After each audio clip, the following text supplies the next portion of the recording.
آیا ته پوهیږي چې انسان څنګه پیدا شو؟ ولې الله فرښتو ته امر وکړ چې یو انسان ته سجده وکړي؟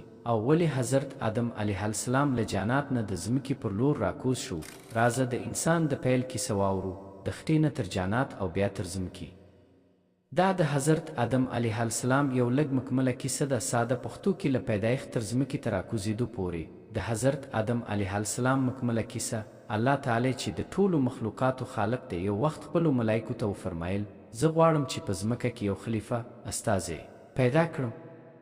ملایکو حیران شول، ویل ای الله، ته داسې مخلوق پیدا کوي چې په ځمکه به فساد او وینه تویوي، حال دا چې موږ تل ستا تسبیح وایو. خو الله تعالی وفرمایل زه داسې څه پوهیږم چې تاسو نه پوهیږئ. نو الله حضرت آدم علیه السلام له خاورو پیدا کړ او پکې خپل روح واچوه. نو آدم ژوندی شو. الله ټولو ملایکو ته امر وکړ آدم ته سجده وکړئ. ټول ملایکې سجدې ته ولوېدل، خو ابلیس انکار وکړ. ابلیس ویل زه له اور نه پیدا شوی یم او آدم له خاټې، زه تر ده غوره یم. نو الله تعالی ابلیس لعنت کړ او له رحمت نه یې وشاړه. الله حضرت آدم ته علم ورکړ، نومونه یې وروښودل، هغه څه چې ملایکې نه پوهېدل. الله آدم ته لوړ مقام ورکړ.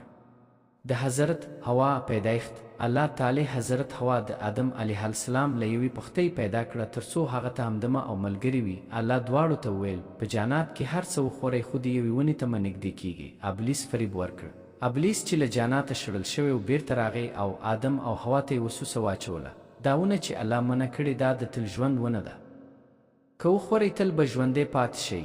آدم او حوا فریب وخوړ او له ونې میوه وخوړه. نو الله وفرمایل تاسو زما حکم مات کړ، اوس به له جنت نه ځمکې ته کوز شئ. توبه او بخښنه. آدم او حوا ډېر پښیمانه شول.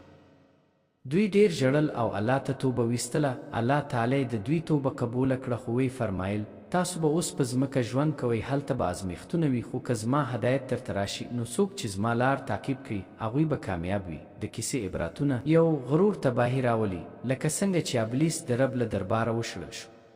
2، علم انسان لوړوي. الله آدم ته علم ورکړ نو مقام یې لوړ شو. 3، شیطان تل هڅه کوي انسان فریب کړي. 4، که ګناه هم وشي توبه دروازې خلاصېده.